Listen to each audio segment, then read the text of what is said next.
Hello everyone दिनैनि ब्लगाव बरायनानै लानाय जालायबाय बयखौबो फिन खेबसे नायलांबाय थादो। दिनैनि भिडिअआ जोबोद इन्टारेस्टिं जानो थांगासिनो दङ। जोंहा दिनैहाय बेबायदिनो डिफार लाइफ कनफारेन्स दं। आं बे डिफार लाइफ कनफारेन्सआव थांगासिनो आरो नोंथांमोननो आङो दिन्थिलां। बिदिब्ला जागायलांदिनि दिनैनि ब्लगखौ नायलांबाय थादो। बरायबाय रायजोफोर फिन खेबसे बयखौबो चेनेलावहाय। दिनैहाय दंफैयोमोन माने आङो नैबे 34थि डिफार लाइफ कनफारेन्सआवहाय। रायजोफोर नोंथांमोननो आङो एसे दिन्थिलांगोन। नोंथांमोना आंजों लोगोसे नायलांबाय थायोब्लानो जाबाय आरोना।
देग्लायनि डिफार लाइफ 34थि आरो फैगोन बोसोराव जागोन 35।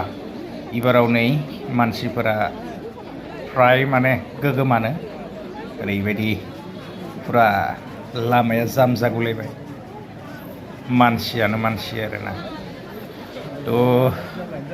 बोथोरा बेबायदिनो एसे अखाब्लाबो बिनि गेजेरजोंनो जोबोद मोजाङै खुंजालांबाय। नायदो नै मोजाङैनो जालांबाय आरोना।